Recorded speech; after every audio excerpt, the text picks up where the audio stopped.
Hai semuanya, dan ini adalah episode perdana dari Hibi Pume Podcast bersama saya Ahmad Birrul Walidi. Podcast ini adalah salah satu proyek saya di tahun 2020 dan rencananya akan membahas topik seputar musik K-pop karena saya sendiri adalah penggemar K-pop, terutama musik-musik dari idol grup perempuan. Kalau yang laki-laki kebetulan saya cuma tahu sedikit saja, baik itu grupnya atau lagu-lagunya kalau dibandingkan dengan grup yang perempuan. Dan karena sekarang berhubung masih awal tahun dan belum banyak lagu yang dirilis, untuk bulan Januari ini baru kalau setahu saya ada G-Idol yang baru saja merilis album barunya itu I Burn. Dan nanti juga di bulan ini akan ada Dreamcatcher yang juga akan comeback dengan album barunya. Dan kalau tidak salah, IU juga akan merilis lagu baru di bulan Januari ini. Tapi untuk episode pertama kali ini, saya ingin flashback sedikit untuk membahas lagu-lagu di tahun 2020 yang lalu. Dan topik kali ini adalah Memorable Title Track 2020. Jadi ini walaupun tahun 2020 kemarin itu bukan tahun yang menyenangkan buat industri K-pop, tapi masih banyak album-album atau lagu-lagu keren yang dirilis. Dan kali ini saya mau share beberapa title track yang menurut saya memorable atau berkesan dari tahun 2020.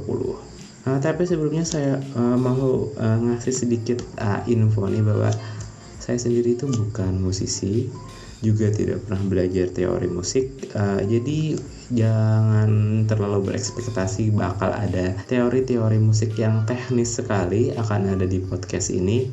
Apa yang saya sampaikan nanti itu cuma sebatas informasi yang kebanyakan saya dapat dari internet atau sebatas selera musik pribadi saya dan juga opini pribadi saya saja. Oke, baiklah, tanpa berlama-lama lagi akan kita bahas lagu yang pertama.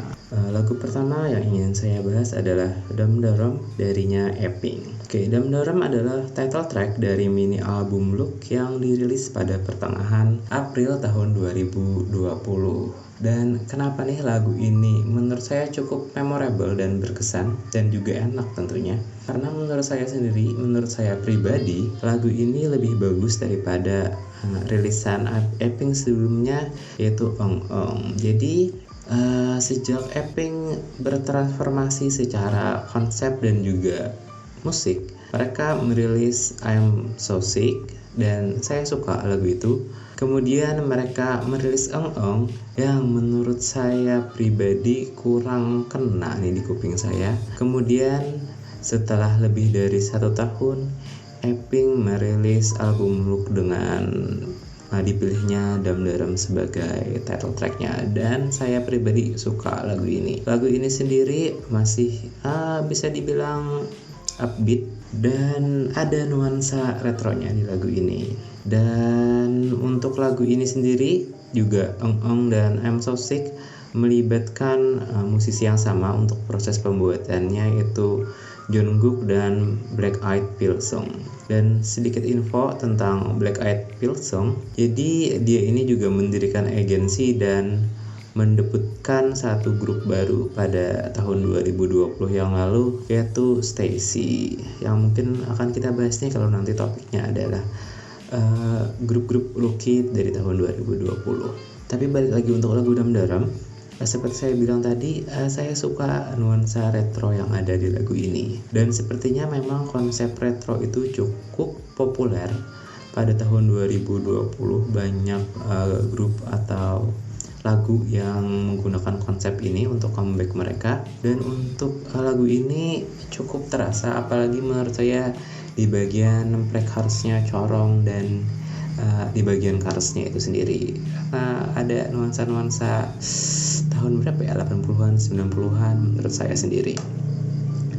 Dan saya juga suka dengan distribusi liriknya, tidak cukup merata dan tidak tergantung kepada main vokalnya yaitu Eunji, terutama seperti misalnya di bagian chorusnya yang partnya banyak diambil oleh Bomi dan Namjo. Jadi saya suka nih pembagian partnya. Dan Eping sendiri adalah grup paling senior yang ada di list saya kali ini. Mereka sudah berkarir selama kurang lebih 9 tahun, lebih dari 9 tahun.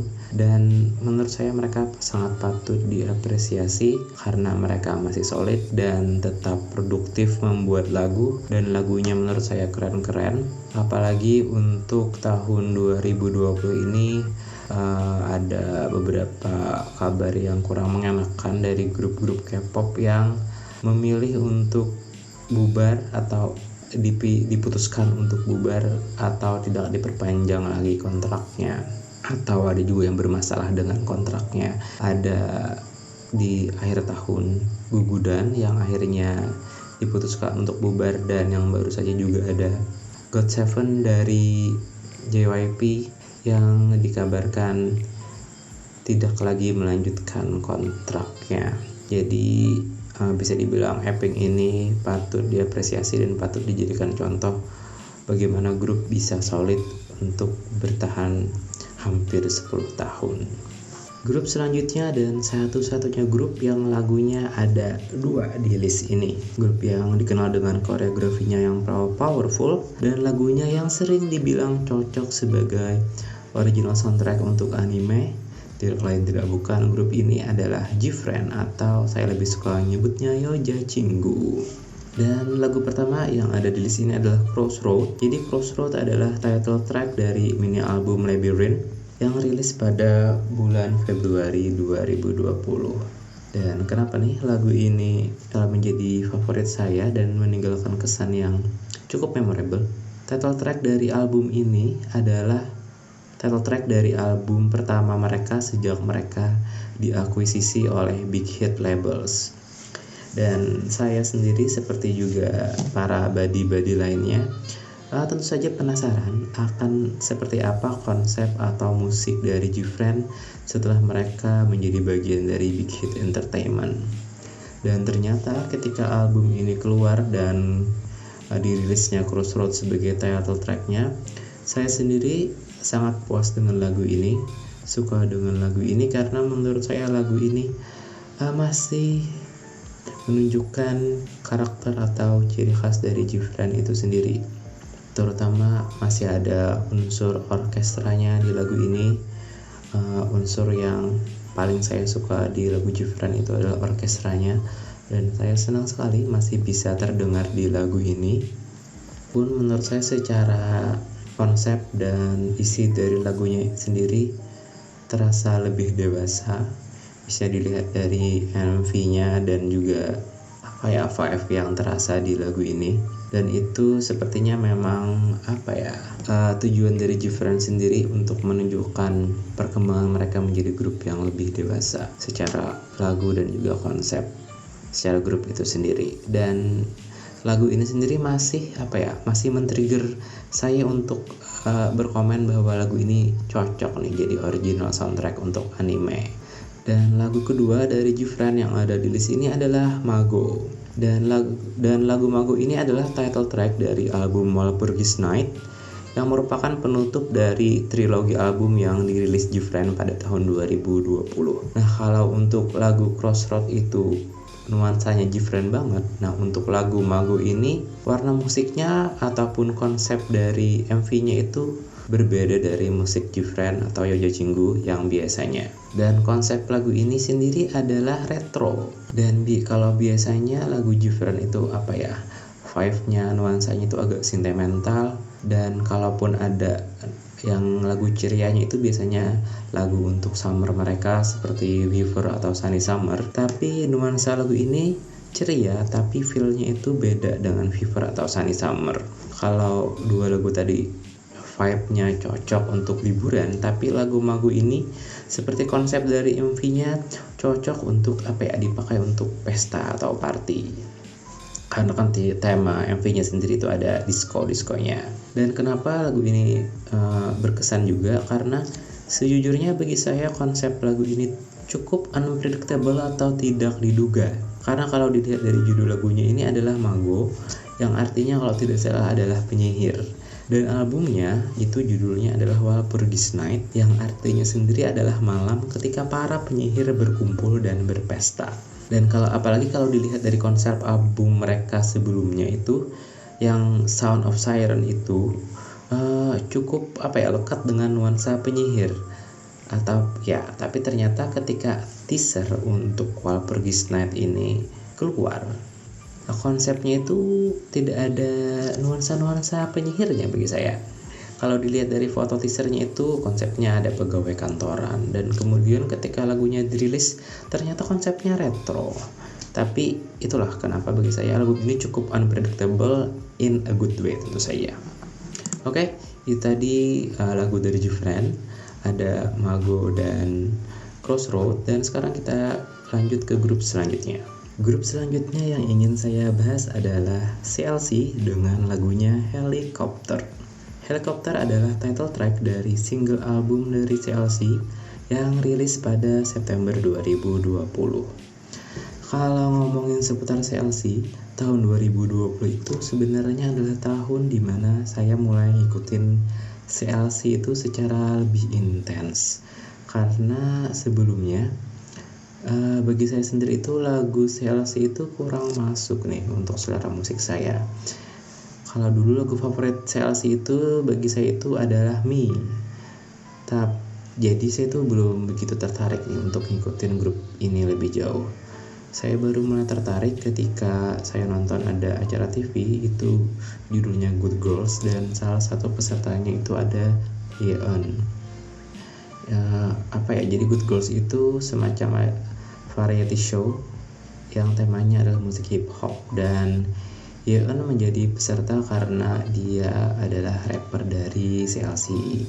Setelah acara itulah saya mulai tertarik nih untuk ngikutin grup ini, dan Helicopter ini adalah comeback pertama dari CLC sejak saya itu sudah hafal dan bisa mengenali member-membernya. Dan ternyata itu lagunya itu cukup bagus dan bisa dikatakan lagu favorit saya, tapi untuk masih nomor 2 setelah Me. Dan untuk lagu Helicopter ini adalah rilisan CLC berselang sekitar setahun atau lebih setelah lagu terakhir mereka itu, kalau tidak salah itu Devil.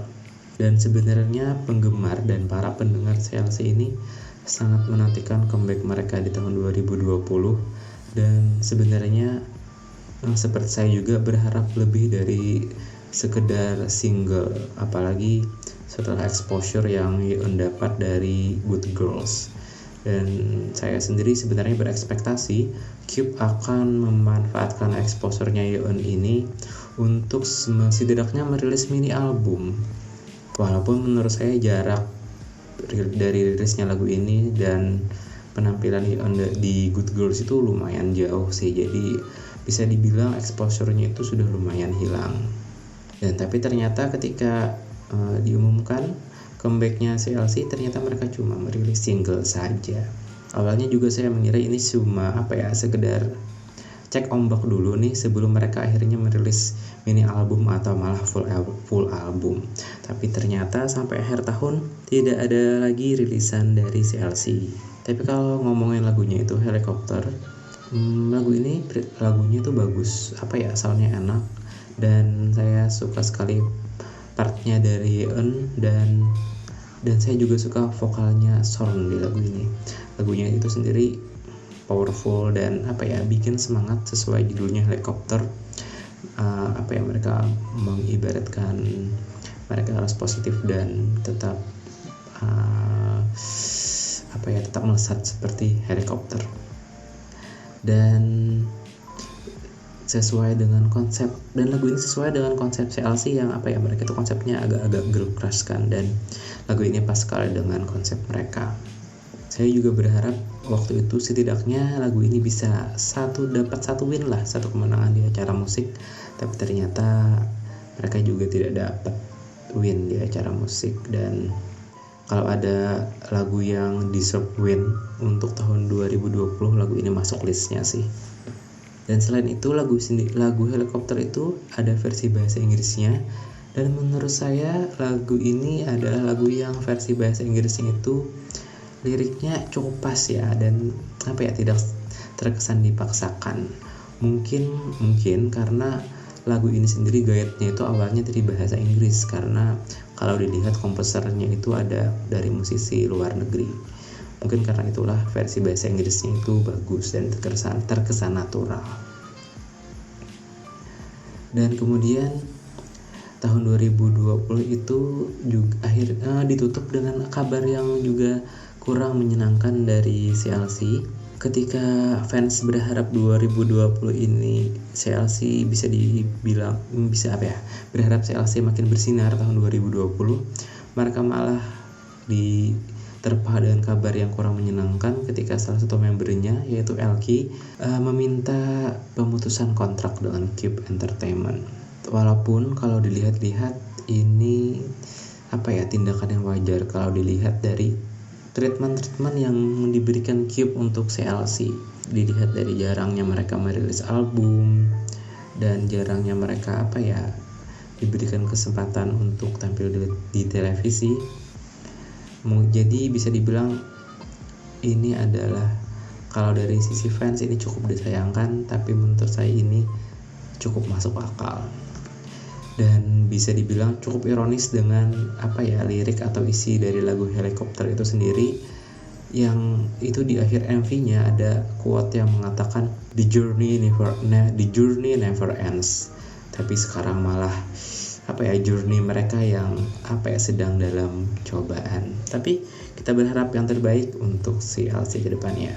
Lagu selanjutnya yang akan saya bahas adalah lagu dari Blackpink, yaitu Lovesick Girls. Jadi lagu Lovesick Girls adalah title track dari full album pertama dari Blackpink, yaitu The Album, yang rilis pada Oktober 2020.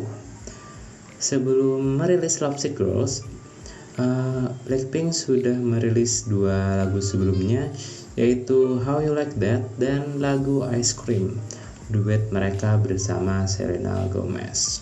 Dan untuk lagu Lovesick Girls ini, lagu ini menurut saya itu cukup sangat berkesan, karena bagi saya sendiri ada sound yang fresh di lagu Lovesick Girl ini dibanding 3 title track mereka sebelumnya, yaitu ada Do Do Do, Kill This Love, dan itu How You Like That. Walaupun kalau dilihat secara pembagian part untuk lagu ini itu tidak terlalu berbeda formatnya dibanding dengan lagu mereka sebelumnya, yaitu verse pertama itu ada Jennie, kemudian pre-chorusnya ada Jisoo dan Rose, kemudian untuk verse 2-nya itu ada rapnya Lisa, kemudian ada Jennie lagi, kemudian dilanjut ke Rose dan Jisoo, yang seperti di beberapa lagu sebelumnya mereka switch part untuk pre-chorus yang kedua ini. Dan untuk saya sendiri yang paling terasa beda di lagu ini tuh ada di chorusnya, yang menurut saya itu lebih easy listening dan lebih mengeksplor lirik dan vokal dari membernya. Itu tidak semata mengandalkan drop EDM atau hook singkat atau simple seperti lagu-lagu mereka sebelumnya. Lagu ini banyak yang membandingkan dengan lagu mereka sebelumnya, As If It's Your Last kalau tidak salah ya. Dan saya sendiri juga merasakan vibe yang mirip, dan menurut saya lagu ini lebih tidak membosankan bisa dibilang dengan lagu title track mereka sebelumnya itu. Karena kalau bagi saya sendiri, kalau dibandingkan seperti Do Do Do, Kill This Love atau How You Like That, itu ada di playlist saya itu sendiri tidak begitu lama. Tapi kalau untuk lagu Lovesick Girl ini cukup lama nih bertahan di playlist saya untuk saya putar di playlist saya sehari-hari. Jadi bisa dibilang Lovesick Girl ini lagu favorit saya dari Blackpink nih, dan bisa dibilang juga lagu favorit saya di tahun 2020. Oke, grup selanjutnya yang akan saya bahas adalah dari grup yang itu kalau namanya itu agak awkward nih untuk orang Indonesia, yaitu grupnya namanya adalah Wiki Miki dengan lagunya itu Cool. Nah, untuk grup ini ketika mereka mengumumkan namanya itu cukup bikin heboh di Indonesia, yaitu tahulah namanya itu ya.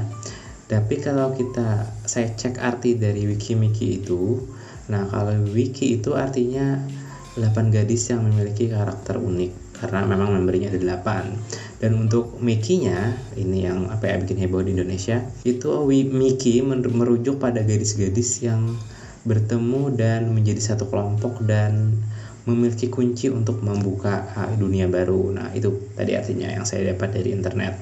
Dan kemudian kalau disingkat menjadi we dan me, artinya we itu kan kita, tapi menjadi satu menjadi me. Ya, itulah kira-kira artinya. Oke, untuk lagu Cool ini sendiri adalah title track dari album mereka itu New Rules yang rilis pada bulan Oktober 2020. Kenapa saya suka lagu ini dan bagi saya cukup memorable? Karena lagu Cool ini konsep musiknya itu sangat berbeda dengan lagu Wiki Miki yang sebelumnya. Kalau menurut saya itu lagu ini nuansanya itu lebih maskulin dibandingkan dengan title track mereka sebelumnya. Dan walaupun bisa dibilang lagu ini masih terdengar upbeat, tapi tidak se-energik lagu mereka yang lain sebenarnya. Tapi justru itu yang membuat lagu ini unik dan terdengar beda nuansanya. Selain itu, elemen lain yang saya suka dari lagu ini adalah beberapa partnya yang dibawakan itu seperti bicara biasa. Jadi saya nggak tahu istilah musiknya, tapi ketika mereka membawakan part ini ya terdengar seperti ngomong, tapi ada background musiknya. Kalau penasaran bisa kalian cek sendiri lagunya. Pokoknya kalau secara singkat lagu ini tuh benar-benar menggambarkan judulnya, itu dibawakan dengan cool sekali. Oke, itu tadi Cool dari Wiki Miki. Selanjutnya yang akan kita bahas adalah lagu Nature yang judulnya Girls. Oke, Nature ini mungkin juga kurang begitu akrab di telinga orang Indonesia. Dan Nature adalah grup yang terdiri membernya itu ada 9. Mereka dari NCH Entertainment dan bisa dibilang cukup baru. Mereka debut tahun 2018. Mereka itu seperti tadi saya bilang membernya itu ada 9. Tapi untuk album ini mereka promote rencananya dengan 7 member. Kemudian dalam prosesnya ternyata ada 1 member lagi yang cedera. Jadi selama promosi mereka promosinya dengan 6 member, walaupun di MV-nya itu masih 7 member. Dan Girl ini adalah title track dari single album dari Nature yang dirilis itu pada Juni 2020. Tapi walaupun ini konsepnya single album, tapi sebenarnya ada 2 lagu lain di album ini, yaitu ada Dive dan BBB. Dan kenapa lagu Girl ini berkesan bagi saya? Karena lagi-lagi kalau dilihat dari konsepnya itu berbeda 180 derajat dibandingkan dengan title track dari Nature sebelumnya. Malah bisa dibilang juga berbeda dengan kebanyakan lagu-lagu yang dirilis pada tahun 2020. Karena lagu ini konsepnya itu bisa dibilang dark dan cenderung horor sebenarnya. Dan mungkin juga ini adalah terobosan dari manajemen sendiri yang berusaha mengusung konsep yang tidak terlalu sering dipakai oleh grup lain atau tidak terlalu sering dipakai untuk tahun itu. Karena kan 2020 itu identik dengan vintage retro, tapi mereka tampil beda dengan konsep yang dark dan horror. Dan juga konsep ini kan cukup jarang dipakai apalagi untuk title track. Dan bagi saya bahkan di verse awal lagu ini terdengarnya bahkan seperti lagu ballad, sebelum kemudian mereka juga menambahkan unsur-unsur sound EDM di bagian chorusnya. Dan lagi yang hal menarik dari comebacknya Nature kali ini adalah MV-nya yang sempat tidak lolos sensor di televisi, sehingga mereka harus mengedit ulang lagunya karena katanya ada beberapa bagian di MV ini yang cukup sadis untuk ditayangkan. Tapi kemudian mereka merilis MV yang versi uncensorednya di YouTube. Jadi untuk kalian yang penasaran dengan MV-nya bisa kalian cek ya di YouTube. Dan ini adalah lagu terakhir di list kali ini. Kalau tidak salah nih ada 8 lagu ya. Dan kenapa 8? Tidak ada alasan khusus sih, karena kan biasanya ada 10 kalau orang bikin list. Kalau yang lebih sedikit ada 5. Jadi saya ambil tengah-tengahnya itu 8. Jadi lagu yang ke-8 ada Aizwan dengan Panorama. Nah, Aizwan itu adalah grup dari jebolan program Produce 48 dan mereka debut tahun 2018. Dan lagu yang terpilih masuk list ini adalah Panorama, title track dari album terbaru mereka yaitu One Thriller Act 4 yang dirilis pada Desember 2020. Dan untuk lagu ini pertama mereka tampilkan itu di Mama 2020 nih, sebelum mereka merilis MV-nya. Dan kalau ngomongin Panorama, menurut saya pribadi saya lebih suka lagu ini kalau dibandingkan dengan title track mereka sebelumnya yang juga rilis pada tahun 2020 ini. Itu ada Secret Story of the Swan. Karena apa ya, menurut saya vibe atau excitement dari lagu ini itu saya suka, melodinya saya suka, mengingatkan saya dengan itu Fiesta. Dan Fiesta itu title track favorit saya dari IZ*ONE, dan nuansa lagu itu juga mirip-mirip nih dengan Panorama ini. Dan seperti lagu IZ*ONE yang lain, lagu ini tuh masih terdengar powerful dan energik, apalagi itu koreografinya seperti biasa juga keren sekali. Pokoknya lagu ini cocok sekali sebagai lagu mood booster ya, kalau didengarin pagi-pagi misalnya. Dan kalau ngomongin IZ*ONE, mereka seperti tadi saya bilang adalah jebolan dari Produce 48, dan mereka itu dikontrak selama 2,5 tahun, dan ini sudah masuk tahun kedua mereka. Jadi bisa dikatakan sebentar lagi kalau sesuai kontrak mereka akan bubar. Dan kalau mereka pun nanti bubar, pasti saya akan merindukan title track mereka, yang walaupun kalau dilihat komposer itu beda-beda, tapi bagi saya itu ada ciri khasnya sendiri nih. Sound dari IZ*ONE itu terasa ada karakter sendiri, yang lagunya itu mood booster sekali, energik sekali. Dan kalau mereka bubar, pasti saya kangen sekali dengan title track mereka. Oke, itu tadi ada beberapa lagu yang menurut saya memorable dan berkesan, dan juga favorit saya tahun 2020, walaupun masih ada banyak lagi lagu-lagu yang saya suka pada tahun 2020, tapi itu tadi ada beberapa perwakilannya. Dan kalau kalian dengerin ini via YouTube, silahkan nih bisa tulis di kolom komentar lagu-lagu apa saja yang menurut kalian itu memorable atau berkesan untuk tahun 2020 kemarin. Dan untuk terakhir kalinya, terima kasih sudah mendengarkan. Silakan subscribe kalau kalian mau, silakan juga di share, dan sampai jumpa di episode yang lainnya. I'll see you guys, dan bye bye.